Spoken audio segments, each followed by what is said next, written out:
Hey everybody, welcome back to another episode of A Gardener's Journey Homestead. I'm Barbara and today we're in the kitchen. And today I'm going to can black beans. So if you don't know how to can black beans, if you don't know how to use a pressure canner, why don't you stick around and go on the journey with me.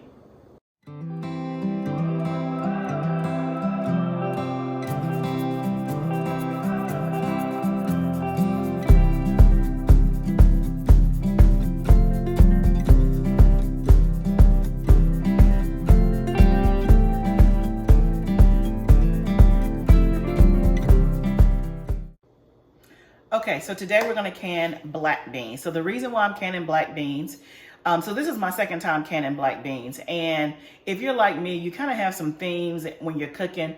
So usually, for the most part, on Tuesdays is Taco Tuesday at my house, nachos, something Mexican. And black beans are a big part of that. And so it's very easy for me to just can the black beans and get a whole bunch of jars done. And every Tuesday, just go open up one of my jars, dump it in a pot, and good to go. One, it's cheaper. And then two, it has less preservatives and I'm not eating some canned black beans from the grocery store. I can season them however I want. So today we're gonna make lots of black beans to hopefully last us for at least for the next 6 months or so. So I wanna show you the canner that I'm using because in all my other videos, I've done water bath canning and I have not done a particular canning video. So this video will be more about how to can black beans and using the pressure canner and all of that. In my other videos, the things that I've done have been water bath canning. So let me show you the Cadillac canner that I have. So this right here is an All-American. It is the 925. And so this is my first All-American.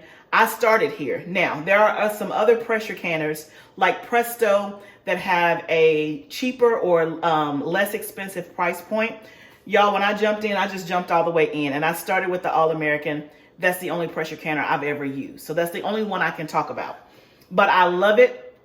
It's durable. You can see it's 25 quarts. It holds 7 quart jars and 19 pint jars. So we're doing the black beans today in pint-sized jars because that's perfect for, you know, me and my family. Only me and my husband eat the black beans usually. So that's a perfect size to do the black beans. But obviously, if you wanted to have a larger quantity and that's what your family uses, you can do quarts. So it holds 19 pints and then 7 quarts. So it's a perfect size. I also have a bigger canner as well for bigger jobs, but that's what we're using today. You can see on the inside, what I've already done is I have water in here that has been to a boil and getting it hot. I just have it turned down on medium heat while we're waiting for the black beans. When you're canning, you want to make sure that you have a hot jar going into a hot pot. You don't want to put a cold jar into a cold pot. So the jars are going to be hot and also the liquid is hot in the canner. Okay, so next here are the black beans that I have. You can see some of them here. So basically, what I've done to prep is that I soaked the black beans. You can soak them for an hour or you can soak them overnight. So they probably soaked maybe 3 or 4 hours while I was outside working in the yard. And I have 12 cups of black beans. So I'm doing quite a bit. So all I did was I soaked them. Well, I rinsed them first, I soaked them, and then I rinsed them again and put them into a pot of water and brought them to a boil, and now I just have them simmering.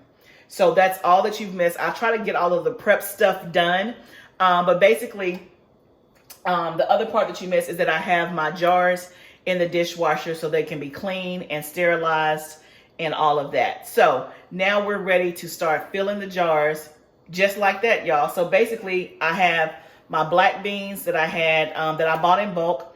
I got 12 cups of black beans. I rinsed them and then I let them soak for an hour or two. I rinsed them again, put them in a pot of water, brought them up to a boil, and I'm just letting them simmer. So one of the things that you'll notice is that I'm not gonna season these black beans. I'm gonna put some salt in the jar and that's going to be it. Because you can season them however you want once you get ready to use them. Because you may, let's say, maybe you're making like Cuban black beans, or maybe you're doing like a Mexican dish, or maybe you're going to mix it with something else. So I don't usually season the beans 100% before I can them, because I never know what I'm going to use them for when I take them out to use them. So that's what we're going to do. So we're going to start filling the jars, and I'll let you see that process. Okay, so we're going to start filling the jars. And so like I said, I'm only going to put salt. So I'm doing pint jars. So I'm going to do a half a teaspoon of salt in each jar. So it was just easy for me to just pour some salt in a bowl and do a half a teaspoon. So I usually just do this part first and just drop it in there in each one.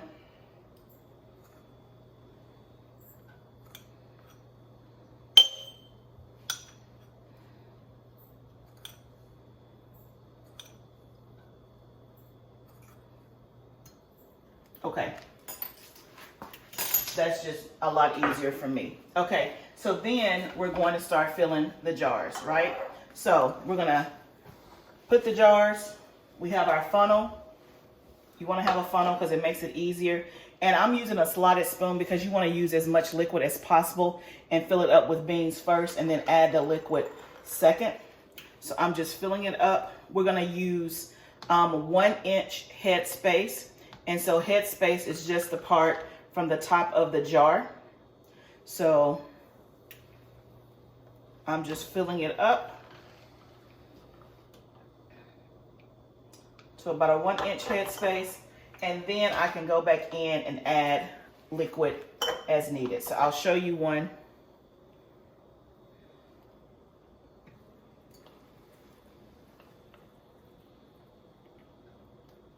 You want to make sure that you have the beans and not just a whole bunch of liquid.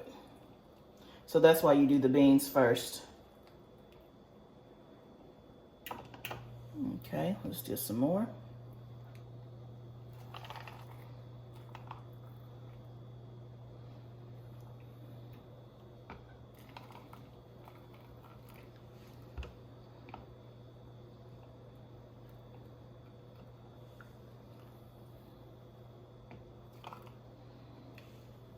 Okay, let's take a look. So you can see here kind of where we are. There is a tool that you can use. Again, if you're new to canning, there's a tool called a Headspace tool that you can use, and it has the different markings here. Ooh, my eyes, y'all, my eyes. I don't have on my glasses, but I do know that 1 inch headspace is this one right here. So basically, you put it down on the thing to make sure that you are at 1 inch headspace there. And also you can tell by the markings on the jar. So because I've done it for, I wouldn't say a long time, but I've done it, you know, quite a bit, I know the different markings. So this will be a 1/2 inch headspace. Then up here is a 1/4 inch. So 1 inch headspace is like the ridge that's right here. But if you didn't know, it tells you exactly where it should be. So you can see we just have like maybe a little, like one little tiny thing to go, and we'll be literally right there. Okay, so headspace is important because that's how you can ensure that your seal is going to work. And there's different headspace measurements depending on what you're canning, but the amount of headspace required will let you know what's in the safe acceptable range so that it will make a seal. So we're going to wipe our lid down, and this is just so that you can get rid of all the residue so that your seal can actually happen and so that it doesn't come in contact with any debris. So you're going to always do that. Then you're going to take this, what we call a lid lifter, and get your lid. Now your lids, I have them, and I put some boiling water. You can see that there. That's why I have them resting in there, to sterilize the lid. So there's no contact with the lid. And then you're going to put the ring on, what we call fingertip tight. So you're going to turn it until it feels like you can't turn anymore, and then just one more turn. That's it, y'all. And then we're just going to put this in the canner. Just like that. And you can see in the canner, I forgot to mention this part, there is a rack down there so that your lids don't touch the bottom of the jar. So y'all, I'm just going to keep filling the jars I'll time lapse this, and then I'll bring you back when we get to the bottom level fill and we're getting ready to put the second rack on. But that's basically all that you do. So I'll time lapse the rest and then I'll come back.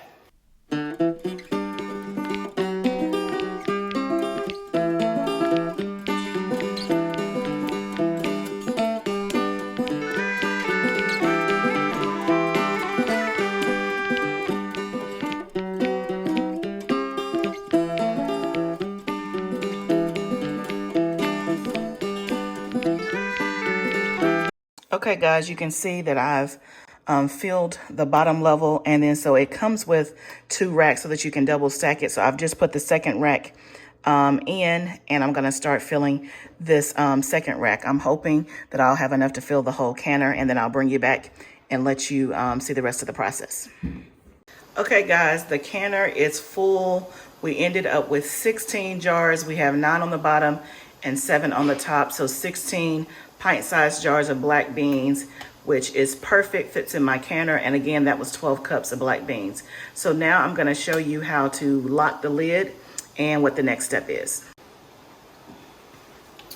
Okay, so here is the lid.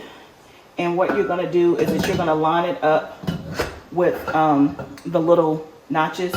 Here you can see there's a notch for each one of these. And you're gonna line it up. And then you can see that these are the different locks. There's locks all the way around, and you want to lock the canner lid. Take the ones that are opposite and diagonal from each other and lock it that way. So let me see if I can show you.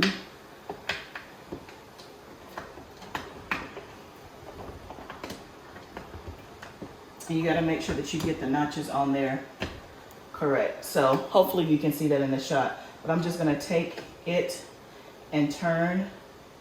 You can see those are the ones diagonal from each other. So then I'm gonna take these 2 here that are diagonal from each other, and you do this so that the lid is on balanced and the same way.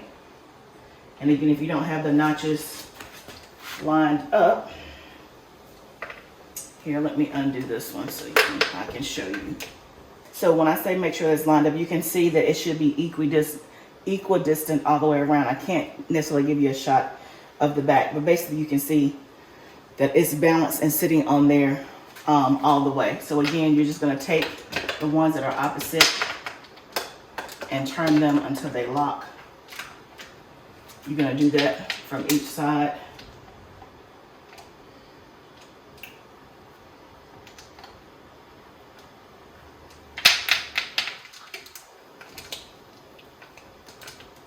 From each side.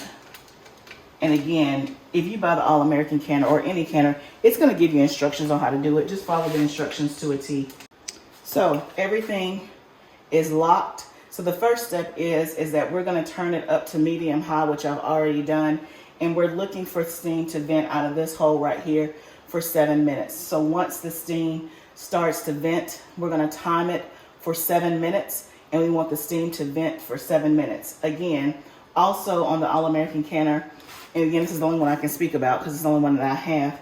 You can see here we have the gauge. This tells you your temperature gauge. And so this will tell you, again, we'll get to this on the next step because we want to get it to 240 degrees. But right now we're just turning it up. We have everything locked down.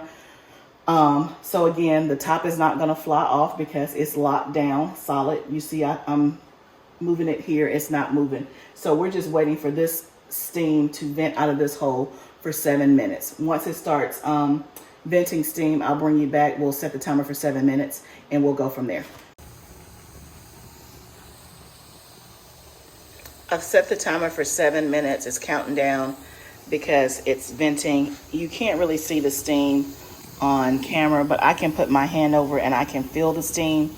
So therefore I know it's going. Sometimes you can see it, but right now you can't. But anyway, just wanted to let you know. I'll try to get as close as I can.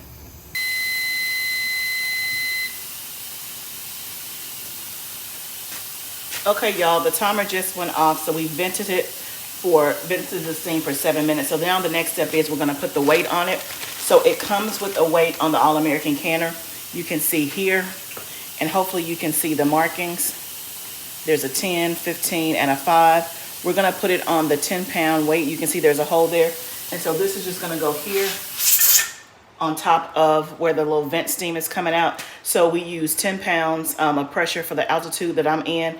Definitely check your, either your Ball Blue book if you use that as a Cannon guide, or your All-American manual to see if you're in I think a higher altitude, then you'll add 5 pounds. So places, you know, like on up north, I'm in Tennessee, zone 7A. So it's 10 pounds of pressure. And so now what we're gonna do is we're gonna wait till this dial gets to 240 degrees. So 240 degrees is where all of the spores, the bacteria and all that is killed. So that's the temperature that we want it to be at for the pressure canning. So once it gets to 240 degrees, we're gonna process this for an hour and 15 minutes because they're pint-sized jars. If you were doing quarts, you would process it for an hour and 30 minutes. So basically, I'm gonna keep watching the temperature, and once it gets to 240, then I will set the timer to process them for an hour and 15 minutes. The other thing to keep in mind is that this temperature can fluctuate.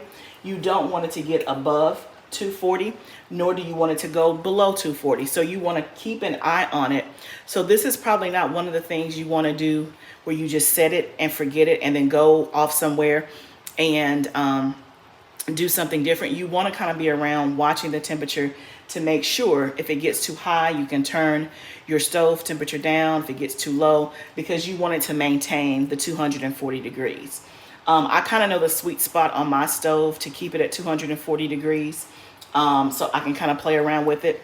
You can already see that the temperature is rising. Hopefully you can see that here. We're already, it went from 212 to, what is that? 220. And so we're trying to get to 240. And it also tells you at 10 pounds of pressure, 240. So that's what we're going for. So I'm going to keep watching it.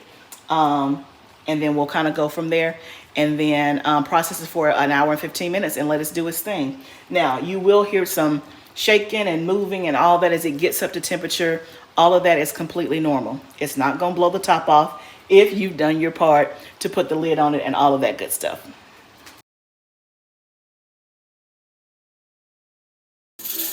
Okay, guys, it has been an hour and 15 minutes. So I'm going to turn this off. But let me bring you closer, and you can see it pretty much stayed on 240 and 10 pounds. You can see that right there. Also, I want you to pay attention to the sound, because when you hear this on your pressure canner, I don't want you to think that the world is about to blow up or your kitchen is going to be in disarray. It's going to jiggle and shake. It's going to make noise. That's perfectly okay. So just listen closer to the sound so you know what it sounds like. You hear that? Okay, of course it would get quiet as soon as I say listen to it. But hopefully you heard that jiggling and shaking. That's what this is going to do. So I have turned the canner off. What we're going to watch for now is for it to get all the way back down to 0. So usually it takes between 5 and 10 minutes. So I'm just going to watch and make sure this gets down to 0 before I open the canner. Right? You do not want to open this while it still has pressure in it. So a lot of times people are afraid of pressure canners because they can blow up, and what happens with all the pressure. Again, I'm not saying that things cannot happen, but what I am saying is that if you do the procedures correctly and do it safely, then you shouldn't have any issues. So it's telling you again that we're still at 240 pounds, 240 degrees and 10 pounds of pressure. We're going to wait till this gets to 0 before we take the canner lid off. Okay, guys, it's at 0. So now I'm going to take the gauge off and let the rest of that steam escape. You can see a little bit of it in the microwave, but hopefully you can see that it's all the way at 0. So there's no more pressure to it. So this took about 20 minutes to come down to pressure. Again, depending on your stove and what you have going on, it could take, you know, shorter or longer, but it took about 20 minutes for it to get all the way down to 0. So I've taken the gauge off to let the rest of the steam escape. I'm gonna wait about 5 minutes, and then we're gonna unlock it and take the stuff out of the canner, and we're done. So again, it definitely can be intimidating or overwhelming when you first do it. I remember my first time pressure canning, and I was, a little antsy about it, but I've done it, let's see, I probably done it maybe 5 times. So this may be time number 6. So I'm not super experienced, but I have done it enough to know that, again, I'm not nearly as afraid and overwhelmed as I was the first time. So again, it always goes back to what I say, is just start, right? Just start. Don't let your fear get the best of you where you don't even try, right? Just follow the instructions step by step in your manual. Watch my video, watch other videos, and then just do it, okay? If something goes wrong, try again. So we're gonna let this come down, or it's already come down. We're gonna wait about 5 more minutes, and then we'll open up the canner. Okay, guys, we're gonna go ahead and unlock the canner. So we just do it in the same way that we did it, across from each other diagonally. You're just gonna unscrew.